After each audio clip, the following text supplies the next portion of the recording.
प्रधानमंत्री नरेंद्र मोदी पिछले वर्ष की तरह इस साल 27 जनवरी को देश के छात्र छात्राओं से परीक्षा पे चर्चा के तहत बातचीत करेंगे। इसके पूर्व बैकुंठपुर केंद्रीय विद्यालय में विभिन्न स्कूलों के छात्र छात्राओं के बीच चित्रकला प्रतियोगिता का आयोजन किया गया। स्कूल के प्राचार्य आर.के. कौशिक ने बताया कि प्रधानमंत्री नरेंद्र मोदी देश भर के छात्र छात्राओं से परीक्षा पर चर्चा करेंगे। इसे लेकर पूरी तैयारी कर ली गई है।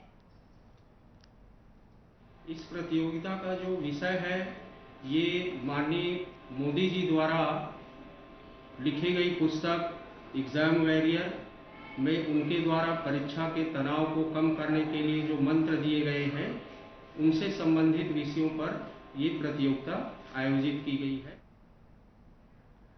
छात्र छात्राओं ने कहा कि परीक्षा का नाम आते ही उनके मन में तनाव आ जाता है, लेकिन प्रधानमंत्री नरेंद्र मोदी द्वारा परीक्षा के पूर्व हम विद्यार्थियों से परीक्षा के संबंध में चर्चा करते हैं तो तनाव कम हो जाता है और हमारे मन में परीक्षा को लेकर सकारात्मकता आ जाती है। प्रधानमंत्री द्वारा जो चलाई गई है ये बहुत ही लाभकारी हुई है, बहुत साबित हुई है, जिससे हम अपनी भावनाओं को व्यक्त कर पा रहे हैं।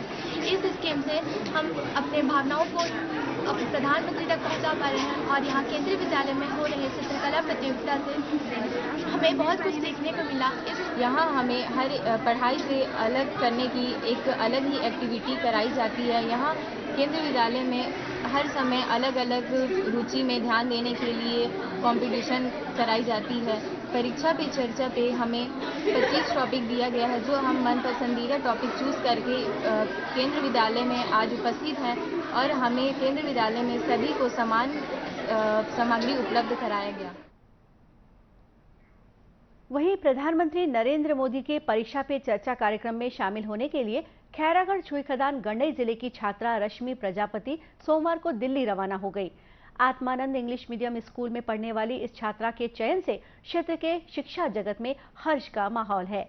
रश्मि ने बताया कि उसके मन में एजुकेशन से जुड़े काफी सारे सवाल हैं जो वह प्रधानमंत्री नरेंद्र मोदी से पूछना चाहती है। मैंने अवर कल्चर अवर प्राइड के बारे में आर्टिकल लिखा था जिससे मेरा सिलेक्शन हुआ और मैं पीएम मोदी जी से बहुत सारे क्वेश्चंस करना चाहती हूँ जो एजुकेशन से रिलेटेड हो और बहुत सारे मुझे मेरे मन में जो क्वेश्चंस हैं मैं वो पूछना चाहती हूँ उनसे।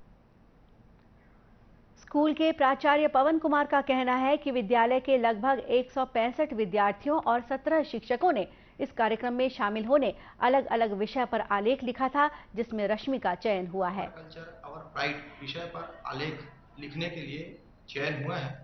हमारे विद्यालय से तकरीबन 165 विद्यार्थियों ने ऑनलाइन विभिन्न विषयों पर आलेख ऑनलाइन एंट्री दर्ज कराए थे। साथ में लगभग 17 शिक्षकों ने भी इस आलेख में अपनी एंट्री दर्ज कराई थी।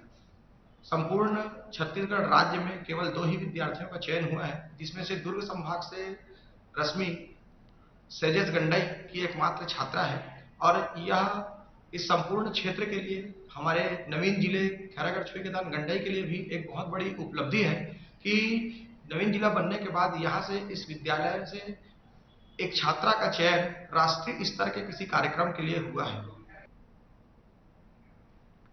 उल्लेखनीय है कि परीक्षा पे चर्चा का मुख्य कार्यक्रम नई दिल्ली के ताल कटोरा स्टेडियम में आयोजित किया जाएगा जिसमें देश के अन्य प्रदेशों के स्कूली बच्चे वर्चुअल माध्यम से जुड़ेंगे।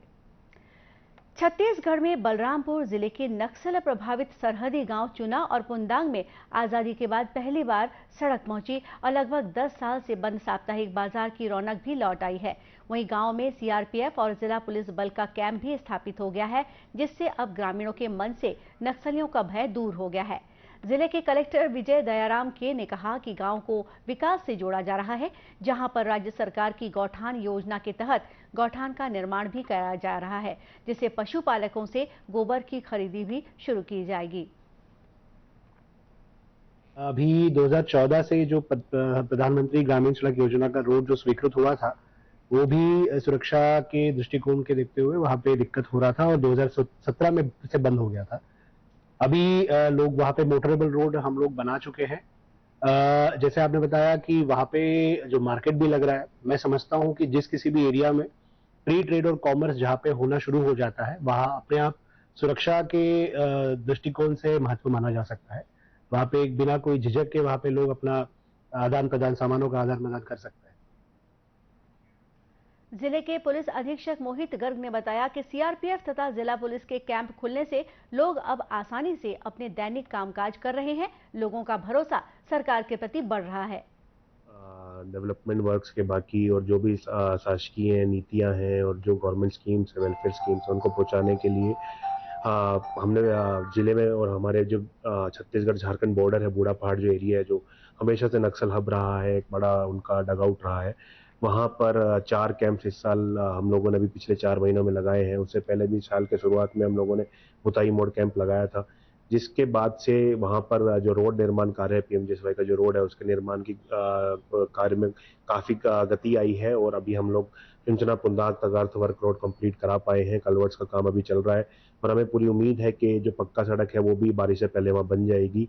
और उसी के साथ साथ जो बाकी सुविधाएं हैं, जो बाकी फैसिलिटीज़ हैं, गवर्नमेंट स्कीम्स हैं, उनका भी क्रियान्वयन लगातार वहाँ जारी है। ग्रामीणों का कहना है कि अब वे काफी राहत महसूस कर रहे हैं। सड़क के बनने से उन्हें अब आवाजाही में परेशानी भी नहीं होती। सरकार की सभी योजनाएं गांव में पहुंचने लगी है। यहाँ एगो सियार नहीं भूख रहा था, अभी प्रशासन, जिला प्रशासन बलरामपुर के इतना किया है ना, और हमारे झारखंड और छत्तीसगढ़ के बॉर्डर में है, ये जो यहाँ सियार में रहता है, नक्सली पीड़ित बूढ़ा पहाड़ के यहाँ एकदम दबदबा बना था। बस एक कारण के चलते भी जिला प्रशासन अधिकारी लोग इतना ध्यान दिए हैं, जो बहुत अच्छा किए हैं। लोग, जनता लोग, आम जनता खुश हैं, बहुत तरीके से खुश हैं। 2 पैसा कमा रहे हैं, सड़क खुल गया है, 2 पैसा उससे कमा रहे हैं। प्रशासन ने यहाँ पूरा टाइट है, अच्छा मार्केट लग रहा है, 2 पैसा कमा रहे हैं, सब ले जा रहे हैं। उल्लेखनीय है कि छत्तीसगढ़ सरकार नक्सल प्रभावित इलाकों में विश्वास, विकास और सुरक्षा का उद्देश्य लेकर लोगों के बीच पहुंच रही है। और अब कुछ खबरें जिलों से।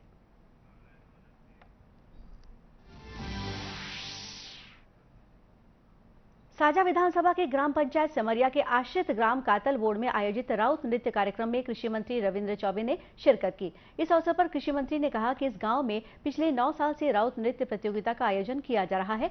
उन्होंने कहा कि सत्ता में आने के बाद कांग्रेस सरकार ने महज 10 दिनों के भीतर किसानों के किए वादे को पूरा किया। किसानों की धान का 2500 रुपए समर्थन मूल्य दिया।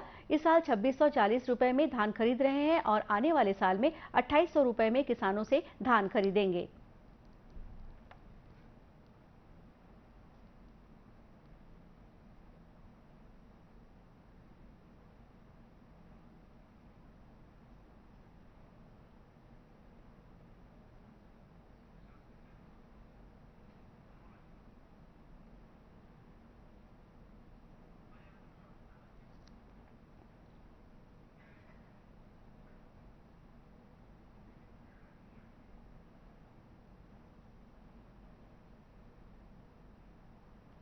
मुख्यमंत्री भूपेश बघेल के संसदीय सलाहकार राजेश तिवारी ने कलेक्ट्रेट के सभा कक्ष में जिले के अधिकारियों की बैठक ली। इस दौरान उन्होंने कहा कि जिले में स्थानीय समुदाय को वन संसाधन अधिकार प्रदान करने सहित वन संसाधनों के समुचित प्रबंधन, देखरेख एवं संवर्धन करने और समुचित दोहन में उनकी व्यापक सहभागिता सुनिश्चित किया जाए। कलेक्टर दीपक सोनी ने बताया कि जिले में आदिम जाति और अन्य परंपरागत वन निवासी अधिनियम का प्रभावी क्रियान्वयन कर अब तक 53,422 व्यक्तिगत वन अधिकार मान्यता पत्र तथा 3,409 सामुदायिक वन अधिकार मान्यता पत्र प्रदान किए गए हैं। उन्होंने बताया कि राज्य शासन के महत्वाकांक्षी मक्का प्रसंस्करण प्लांट के कार्यों को तेजी के साथ संचालित कर जून 2023 तक पूर्ण करने का लक्ष्य निर्धारित किया गया है। Steel Authority of India SAIL अपनी स्थापना के 50 वर्ष पूरा कर रहा है। इस स्वर्ण जयंती समारोह के अवसर पर अनेक कार्यक्रमों का आयोजन किया जा रहा है। इस्पात नगरी भिलाई में सेल की स्थापना दिवस के उपलक्ष्य में रन फॉर सेल का आयोजन किया गया, जिसमें इस्पात समूह के लोगों ने बड़े ही उत्साह के साथ योगदान दिया। भिलाई इस्पात संयंत्र के डायरेक्टर अनिर्बान दासगुप्ता ने सेल सहित भिलाई इस्पात संयंत्र बिरादरी को शुभकामनाएं दी। साथ ही सेल की स्थापना पर भिलाई इस्पात संयंत्र के कार्यरत सभी सामाजिक लोगों का धन्यवाद ज्ञापित किया। और इसी के साथ ही समाचार बुलेटिन यही समाप्त हुआ। नमस्कार।